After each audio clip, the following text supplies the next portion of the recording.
trying to imagine the prompt that went into the AI, generative AI thing here, like do a photoreal image of Barry, but make him more muscular, skinnier, better looking, a little bit younger. They definitely got the brief. Unfortunately, I think you're going to have to deal with the real Barry here for the rest of the presentation. So, like they said, I serve as the Chief Experience Officer for Merkle in the Americas, but we have teams here in India.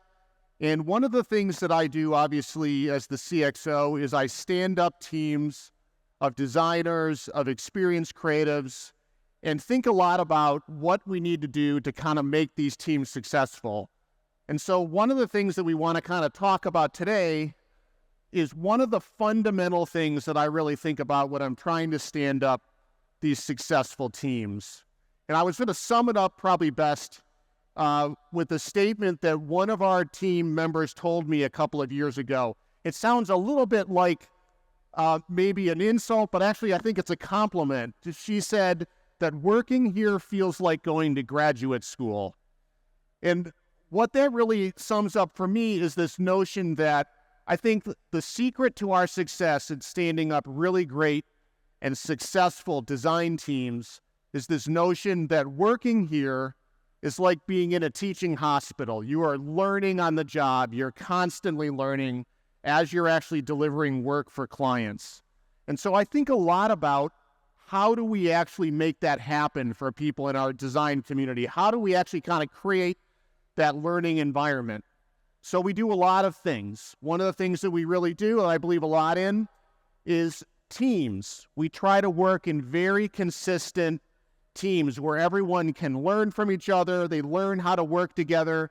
They can finish each other's sentences. They learn the skills, and they kind of fill in all the gaps with each other.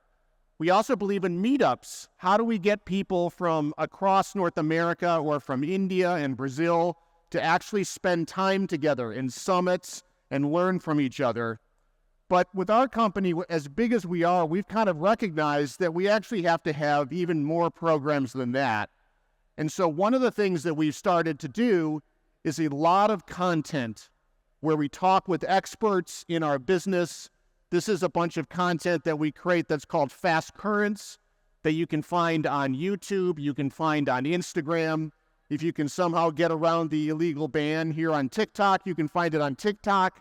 And what we do is we talk about design issues, design opportunities, and basically learn from each other. But even that, I don't think was enough. And so what I've started to do and been doing really for the past 5+ years is actually reaching out and having a podcast called What Bubbles Up that I actually do with Phil Golub, who is one of the more senior creatives for Wong, another sponsor here at UX India in the Americas. And we talk to experts out there in the world about how they come up with ideas for a living, what's the process they follow, how do they know when an idea is really great. And it started out a little bit as a lark, but we have found it to be one of the most inspirational things, frankly. The lessons that we learn from talking to these experts from every creative field around the world. We talk to actors, we talk to artists, we talk to strategists, we talk to experienced designers.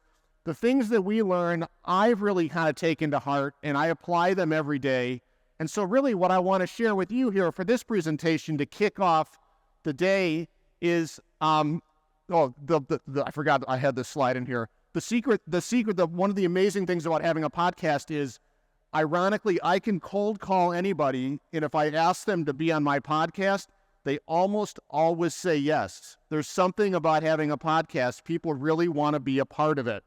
So what we're going to talk about today really is the ideas and the lessons, some of the highlights that we've learned from a lot of these fast current sessions, these video conversations with experts, or from a lot of these podcast interviews. So let's dive into it here. There's a bunch of content I want to get through.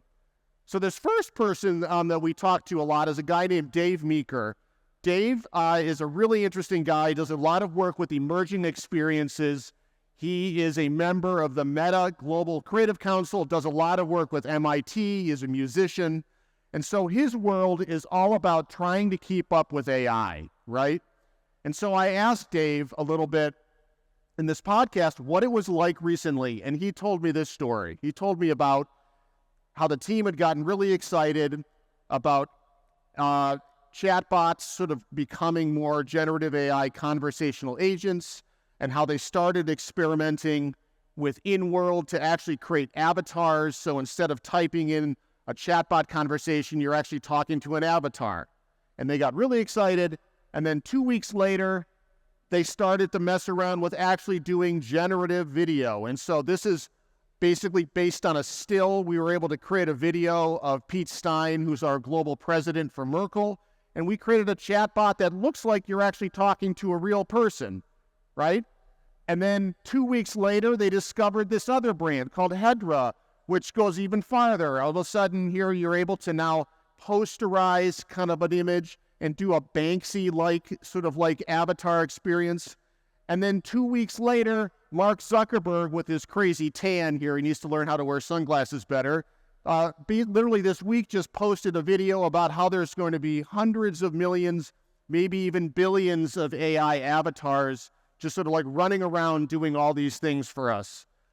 Meanwhile, the amount of LLMs that are like sort of like exploding around the world has become almost like an arms race, so much so that we discovered Poe, which is an LLM to actually help you pick your LLM. Meanwhile, there's a company out there called Friend, which has now created this AI sort of like amulet that you live that literally is like recreating the plot of the movie Her. Meanwhile, there's a guy who's like trying to figure out how to like make computers smell better, and this is his idea.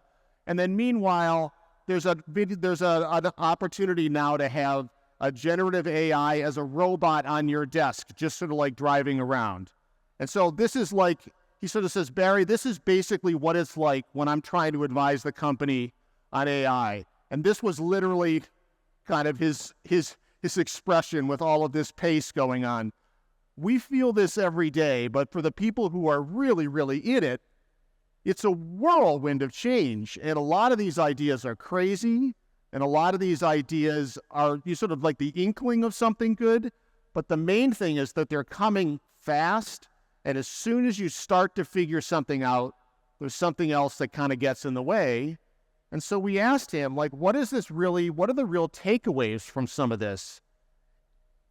Because there's also the perspective that even with all of this going on, this may not even be the real stuff that's coming. That if we actually look at the pattern that happened before when the mobile devices were sort of launched, all of the really fantastic experiences, all of the great designed companies that we now think of as probably being the best examples of leveraging mobile devices weren't even invented for several years until afterwards. So if we're going to follow that same pattern, then it's going to be a couple of years, frankly, before we even get to the AI stuff.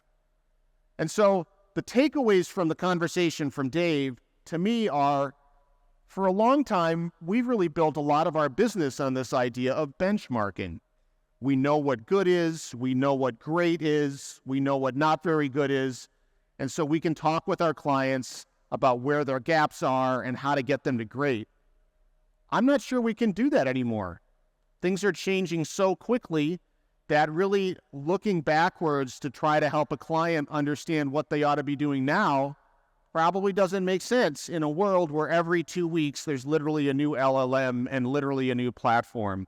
We have to figure out how to design so that people can be very flexible and just adapt to what's going on. The other takeaway for me is that instead of waiting for, okay, we're finally going to settle, what's going to be the next best thing, I actually think that we're going to have a million next best things. And that instead of waiting for like the one platform to win or the one sort of like idea to win, and then we can all design around that, I think we are in a world right now where we have to design, assuming there's going to be millions and millions of interesting ways to take advantage of things because of the democratization that generative AI provides us. Anyone, basically, not just the big companies, can come up with these incredible ideas that we can design for. Another conversation we had was with a gentleman named Peter Merholz. Peter is a really interesting guy. He was one of the founders of Adaptive Path. He's written a book on org design for design orgs. And this is my favorite thing about him. He is literally the guy who invented the word blog, which is very cool. And he's got a very radical sort of like conversation that he has with people who are in the design world right now. He basically says, look, right now we are in the in-between. And it feels weird to be a designer right now because the way things used to be is definitely gone, but the way things are going to be is also definitely not here yet. And we are sort of stuck in this in-between. And if we see this, I think, with all of the designers who are out there who maybe are struggling to get jobs because the skills that made them so great before are not necessarily the skills that you're going to need going forward, and that the people who are successful right now and the coaching that he gives people who are in the design world is you have to be very comfortable in this ambiguity, that we are in this in-between phase, and you have to not sort of like be waiting and relying on your old skills. You have to be sort of flexible and almost like reinventing what it means to be a designer here these days.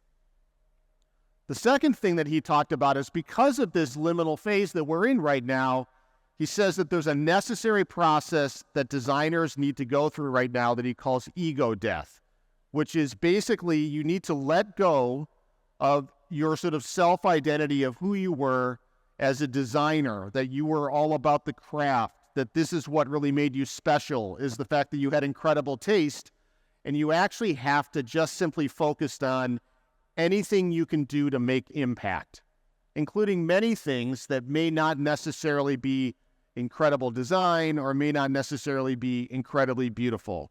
That if you are willing to kind of have this conversation with yourself and let your sort of self-identity go, that you're actually going to find new ways to add value and be impactful as a designer, because the other thing that he's really talking about right now is this huge shift from design to product, that designers need to embrace this notion that the craft is not the only thing that matters anymore, that you have to have a product mindset. You have to embrace and really advocate for the business value of the things that we do. And you need to think about yourself as a part of the business. You need to basically shift from being a creative director or a designer or an experienced designer that talks about design patterns to being someone who really is a driving force of impact in a business. Another person we talked to is Jen Gray. Jen's a fascinating person. The first part of her career, she worked with Oprah, and she also directed and sort of helped make Bill Nye the Science Guy famous. I don't know if that resonates here, but these are like big sort of like talk show celebrities and things like that in the U.S. And she basically has come up in the world of promotions. In fact, she is the proud owner of promotions.com, which has got to be a valuable website. And a couple of things that came out of the conversation with Jen is this notion that, look, all of this talk about AI and everything is new, it's really helpful sometimes to remind ourselves that artificial intelligence is really quite old, right? That's what drove Miss Pac-Man and Galaga and a lot of these things. AI has kind of been around for a while.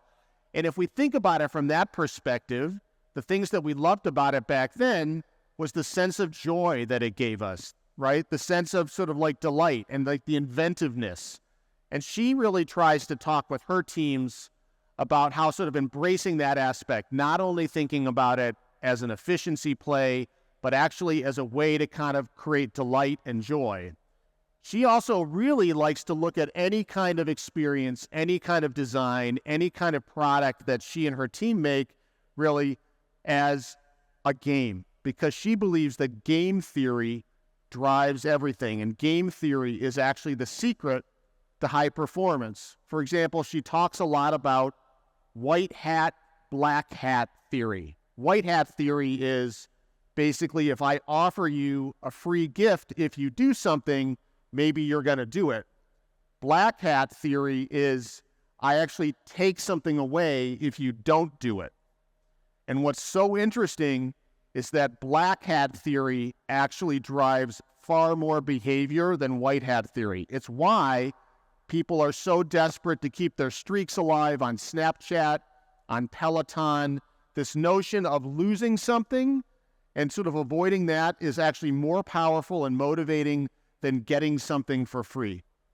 And so a lot of this game theory tends to get applied in promotions, but we're seeing more and more applications of how to bring this into financial services and insurance, filling out forms. How can we sort of like use white hat theory and black hat theory to actually get people to finish filling out that application? The other thing that Jen talks a lot about, which is really interesting in the business that we're in, is around how the best customer is the customer you already have. She laments the amount of time and energy that we spend designing things for new people. She thinks it's a waste of time, that in fact, if you design things for your current customers and you make your service, your product, your experience so invaluable for them that it becomes a part of their lives, they turn into fans, right? And what do fans do? Fans basically like walk around basically as an advertisement for your business, for your brand, and those current customers will get you new customers. Another group that we talked to here is a combination of Courtney Trudeau and Sunil Rao. These are two folks who are basically data scientists and analytics folks and technologists. And they're not what you would necessarily call creative people, but I would argue with the way that data is now informing design and actually driving so much of our design, they are secretly some of the most creative people in our business. And what we talked a lot about is that something that we have all observed, which is sort of this alpha theme that big business has lost its way. And what do we mean by that? What we mean is anytime we're talking about a design project with a really large company, and we probably all had these conversations, it usually starts with, oh, I need a new website, I need a new app. And you go, why? And they're like, well, because the one we have is old. Okay, but why do you need this new thing? Well, because I have to spend the money this year or it's going to go away. Okay, but why do you need this thing? And you have this circular conversation where you kind of realize that these clients in these big companies don't even understand why these experiences exist in the first place, right? They basically need to go back to thinking and behaving like they did when they were a startup, right? The thing that made them so successful when they first started is they had a service or they had an offering that solved a customer problem and became essential, right? They built their entire business around solving a problem. And as they get successful, suddenly they start creating divisions in their business. They start buying other companies. They start like doing projects just because there's like a finance flow. And they literally become disconnected from the reason these things exist in the first place. And so the opportunity here really, from our perspective, is anytime you're designing something for a client, it could be an app, it could be a website, it could be any kind of a digital experience, it isn't actually transforming that experience. It's an opportunity to talk about their business. The taxonomy on a website is an opportunity to actually talk about how that company should be organized to better serve the customer, not a reflection of how the current company is organized. And if you do that, then you actually can transition any of these small design projects into digital business transformation. The other thing that we talk about, completely different subject, is we love to run around and talk about human-centric design, involving customers in the design process, sort of like really taking into account those human needs. Well, what are we going to do when in the future we predict that between a third and half of all online commerce experiences are actually machine to machine? There's no human involved at all. All of the way that we have sort of informed our design process has really been around showing it to people, getting their opinion. How do they feel about it? In machine-to-machine commerce, we're going to have to come up with a whole new system and a whole new metric because these machines are not going to feel anything. What they are going to do is they're going to act a certain way. And so human-centric design has to evolve too. Donald Chesnut's another person we talked to. Donald's a really legendary experience designer. He has served as the global chief experience designer, officer for General Motors, for MasterCard. He basically was a disciple of Clement Mach back in the early days with Studio Archetype. Donald had a bunch of really interesting, almost humbling things to say. One of the things that he likes to talk about is that great experience design gets taken for granted. What he means by that is he sort of tells this story about he can remember the day, the very first time with a mobile device, he was walking on the street in New York City, and he, on his phone, found a movie theater, bought a movie ticket, sort of made the reservation, and it was like amazing. Now it's completely ordinary. It's just the way that you do these things. And that's actually the secret of great experience design. It is, if you do it really, really well, it basically, you almost don't even realize it's there. It's just the service that you kind of appreciate. It's just the product. It's what's so different about experience design than marketing design, which is desperately trying to get you to notice the design. If you do experience design really well, service design really well, you literally don't notice it. The other thing that he talks about is, again, getting back to some of these conversational agents, that they did a bunch of experiments as they started to build out conversational agents at General Motors, transitioning from something that looked like a sort of a conversational chatbot to something where you actually are talking to an avatar, like an actual human. And what he noticed is when you would type in a prompt in the chatbot and you get those 3 dots, like the computer is waiting basically to respond, people were fine with it. But when you're actually staring at a human face and you get the same amount of delay, people hated it. They hated it. And what it's an example of is that the number one thing you really need to understand moving forward here as a designer is human psychology. That basically the barrier to creating things is no longer technology.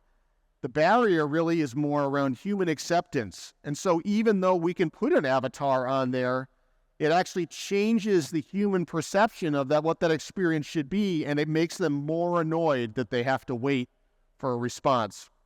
The final thing that he likes to talk about really is that he is in awe of the people that he works around. He does not think of himself as the talent, this guy who has designed everything and had these global roles.